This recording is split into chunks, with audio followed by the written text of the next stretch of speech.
میرے نبی نے حضرت معاذ ابن جبل سے فرمایا، معاذ الا انبئک بملاک ھذا کلہ، معاذ میں تمہیں لمبی چوڑی نصیحت فرمائی تھی کہ ساری نصیحت کا میں تمہیں خلاصہ بتاؤں؟ انہوں نے کہا اجل یا رسول اللہ، ضرور یا رسول اللہ۔ تو فاحوی باصبعیہ الی لسانہ، تو اپنی زبان کو باہر نکالا اور یوں کینچی بنائی اور اس کو یوں پکڑا اور پھر فرمایا کف ھذا، اے معاذ اپنی زبان پہ قابو رکھنا۔ وہ کہنے لگے یا رسول اللہ انؤاخذ بما نقول، جو ہم بولتے ہیں اس کا بھی حساب ہے؟ تو آپ نے فرمایا سکلت کا امک یبن جبل، ارے جبل کے بیٹے تیری ماں تجھے روئے۔ وَهَلْ يَكُبُّ النَّاسَ فِي نَارِ جَهَنَّمَ إِلَّا حَصَائِدُ أَلْسِنَتِهِمْ، تمہیں پتہ ہے سب سے زیادہ جہنم میں دھکا دینے والی یہ زبان ہوگی، اس کا گندا بول، گالی گلوچ، غیبت، جھوٹ، بہتان، نفرت کے انداز میں بولنا، حقارت کے انداز میں بولنا، ملازموں کے ساتھ گالی گلوچ کرنا، آپس میں گالی گلوچ کرنا، اور خاص طور پر میں جو حضرات یوٹیوب پر بیٹھ کے دین کے درس دے رہے ہیں ان کے آگے ہاتھ جوڑتا ہوں، اللہ کے واسطے اپنی زبان ٹھیک کرو، اپنی زبان ٹھیک کرو، اپنی زبان ٹھیک کرو۔ ایسے میرے نبی کے بارے میں آتا ہے ما کان فاحشا متفحشا، میرے نبی کبھی بھی بدخوئی اور بد کلامی کرنے والے نہیں تھے، اور میرے اللہ نے فرمایا فَبِمَا رَحْمَةٍ مِّنَ اللَّهِ لِنْتَ لَهُمْ وَلَوْ كُنْتَ فَظًّا غَلِيظَ الْقَلْبِ لَانفَضُّوا مِنْ حَوْلِكَ، میرے محبوب آپ کے رب کی بہت بڑی رحمت آپ پہ نازل ہوئی تو آپ نرم ہو گئے اپنی امت کے لیے۔ اگر آپ کی زبان کا بول سخت ہوتا اور مزاج میں شدت ہوتی تو لانفضوا، افراتفری میں جب لوگ بھاگتے ہیں نا تو اس کو انفزاز کہتے ہیں، جیسے کہیں کوئی دھماکہ ہو جائے تو لوگ افراتفری میں بھاگتے ہیں جدھر جس کا منہ ہوتا ہے۔ تو اللہ تعالیٰ فرما رہے ہیں یہ صحابہ جن کے بارے میں اللہ نے کہا کُلًّا وعد اللہ الحسنی، میرے محبوب تیرے صحابہ کے لیے تیرے رب کا جنت کا وعدہ ہے۔ تو ان کے بارے میں اللہ کہہ رہا ہے یہ سارے بھاگ جاتے آپ کو چھوڑ جاتے۔ تو بھائیو اکثر جو میں تو سنتا ہی نہیں ہوں، میرے سر میں درد رہتا ہے، لیکن کبھی کبھار کان میں پڑ جاتی ہے بات تو اتنا شدید لہجہ ہوتا ہے اور اتنا حقارت آمیز لہجہ ہوتا ہے اور اتنا نفرت سے بھرا ہوا ہوتا ہے، خاص طور پر مذہبی معاملات میں اور اختلافی مسائل میں اس قدر وہ آتش فشاں پہاڑ بن جاتے ہیں کہ ان کے منہ سے آگ نکلتی ہے۔ تو میرے نبی کی زندگی سیکھو کہ آپ نے کس طرح نرم رویے سے عرب کے سارے بت پرستوں کو رام کیا۔ تو میں سارے بھائی بہنوں سے کہتا ہوں یہ وبا، یہ بلا ہمارے گھروں میں ہے، عورتوں میں ہے، مردوں میں ہے۔ صرف خطیبوں کی بات نہیں کر رہا، خطیب چونکہ ممبر پہ لوگوں کو خطاب کر رہا ہوتا ہے یا وہ یوٹیوب پہ لوگوں کو خطاب کر رہا ہوتا ہے تو اس کی زبان میں اگر زہر ہو تو وہ کیا دین کا کام کر رہا ہے؟ وہ کوئی اور ہی کر رہا ہے، دین کا کام نہیں کر رہا ہے۔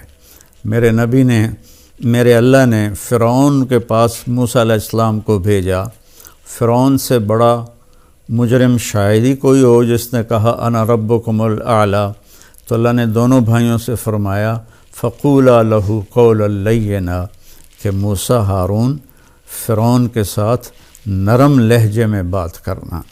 آپ اپنے اختلاف کو ظاہر کریں، لیکن اوروں کے یہ نفرت کا بول اور حقارت کا بول یہ اللہ کے ہاں بالکل پسندیدہ نہیں، اور اس بول میں، اس لہجے میں بات کرنا یہ کوئی دین کی بات نہیں ہے، یہ نفس کی شرارت ہے۔ تو میری آپ سے گزارش ہے میٹھا بول بولیں، اگلے کو عزت دیتے ہوئے اختلاف رائے کریں، نہ کہ نفرت و حقارت کے شعلے برساتی ہوئی زبان ہو اور اگلوں کا دل چیر کے رکھ دے۔ اور سارے گھر میں مستورات اور مرد سب سے کہتا ہوں کہ اپنی زبان کے بول کو میٹھا کر لیں، اپنے نوکروں نوکرانیوں کے ساتھ خاص طور پر درگزر اور نرمی کا معاملہ کریں، سختی کا معاملہ نہ کریں۔ ایک صحابی نے آ کر کہا، یا رسول اللہ، میرا خادم ہے، غلام، وہ غلط کام کرتا ہے تو میں اس کی پٹائی کرتا ہوں، تو اس کا کیا معاملہ ہوگا آخرت میں؟ آپ نے فرمایا، تیری پٹائی کو اور اس کی غلطی کو تولا جائے گا، اگر تیری پٹائی بڑھ گئی تو تو پکڑا جائے گا۔ اور تو وہ زار و قطار رونے لگے اور کہنے لگے، یا رسول اللہ، اس کا یہی علاج ہے کہ میں اسے آزاد کر دوں۔ تو انہوں نے اپنے غلام کو آزاد کر دیا۔ تو میری منت ہے، اپنے بچوں کے ساتھ کبھی طنز والا بول نہ بولیں، بیوی کے ساتھ کبھی طنزیہ بول نہ بولیں، طنز مار دیتا ہے، طعنہ مار دیتا ہے۔ اپنے خامند کے ساتھ کبھی طنزیہ بول نہ بولیں، ماں باپ کے ساتھ خاص طور پر کبھی ایسا بول نہ بولیں کہ ان کے آنسو نکل آئیں یا ان کا دل ٹوٹ جائے۔ ماں باپ کی فریاد سارا مقدر بگاڑ کے رکھ دیتی ہے، اور ماں باپ کی دعا بیڑے مقدر سنوار دیتی ہے، وہاں تک پہنچتی ہے جہاں کوئی شے بھی نہیں پہنچتی۔ اپنے بہن بھائی، اپنے دوست احباب سب کے ساتھ محبت بھری بات کریں۔ کبھی کوئی ہو جائے بول ایسا انسان ہے تو پھر فوراً معافی مانگ لیں، اس سے معافی مانگ لیں۔ میں قربان جاؤں، جنگ خندق میں جب شکست ہوئی پہلے تو صحابہ بھاگے، تو ایک صحابی کا پاؤں میرے نبی کے پاؤں پر آ گیا، تو وہ جوتا جنگ والا تھا، سخت، تاکہ تلوار اثر نہ کرے، تو آپ کے پاؤں پہ وہ اس کا پاؤں آیا تو آپ کو درد ہوا، تو آپ کے ہاتھ میں چھوٹی سی چھڑی تھی، آپ نے اس کو ایسے ماری اور کہا اوجعتنی، تو انہیں مجھے تکلیف پہنچائی۔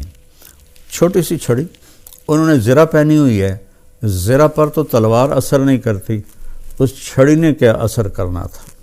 تو اس صحابی نے وہ سن لیا کہ میرے نبی فرما رہے ہیں اوجعتنی، تو کہنے لگے سارا دن ساری رات میں ڈرتا رہا کہ اب جبریل آئیں گے میری ہلاکت کا پیغام لے کر، اب جبریل آئیں گے میری سزا کا پیغام لے کر، تو ساری رات سوئے نہیں۔ فجر کے بعد اعلان ہوا، جس شخص کا پاؤں نبی کے پاؤں پر آیا تھا وہ آ کے اللہ کے نبی سے ملاقات کر لے۔ تو وہ کہنے لگے بس ہو گئی نا وہی بات جس کا مجھے ڈر تھا، اب دیکھو پتہ نہیں کیا عذاب کا فیصلہ ہوتا ہے۔ وہ کانپتے ہوئے ڈرتے ہوئے تشریف لائے، تو آپ اسے دیکھ کر مسکرائے اور فرمایا، میرے پیارے، کل میں نے تمہیں چھڑی مار دی تھی، میں اس کی آپ سے معافی مانگتا ہوں، اور یہ 100 اونٹ آپ کو اس کے بدلے میں ہدیہ کرتا ہوں۔ یہ میرے نبی کا معاملہ تھا۔ ہم لوگوں کے دل توڑ کر، کفر کے فتوے لگا کر، ایک دوسرے کو کافر کہہ کر، ہم ایسے اپنے غصے کی آگ میں جل بھن رہے ہوتے ہیں، تو ہماری بات کہاں اللہ کی بارگاہ میں قبول ہوگی۔ تو بھائیو، اختلاف کے بھی آداب سیکھو، اختلاف رائے کے بھی آداب سیکھو، اور بولنے کے بھی آداب سیکھو کہ ماں باپ سے کیسے بولنا ہے، بیوی سے، بچوں سے، خامند سے، بہن بھائیوں سے، اپنوں سے، غیروں سے، کوئی ایسا بول نہ نکلے۔ ابو دجانہ رضی اللہ تعالیٰ عنہ بہت بڑے صحابی ہیں، تو وہ فرمانے لگے ایک دن کہ میں تمہیں بتاؤں، میری بخشش کا سب سے بڑا عمل یہ ہے کہ میری زبان سے کسی کو دکھ نہیں پہنچا اور میرے دل میں کسی کے لیے نفرت نہیں ہے۔ تو یہی 2 باتیں سارا معاشرہ اپنا لے، اور خاص طور پر جو ممبروں پر، یوٹیوب پر لوگوں کو دین سنا رہے ہیں، وہ خاص طور پر اس کو اپنائیں، ایک اچھی مثال پیش کریں۔ ایک اچھی مثال پیش کریں. گالم گلوچ اور بد زبانی میرے اللہ کی بارگاہ میں ہرگز قبول نہیں ہے.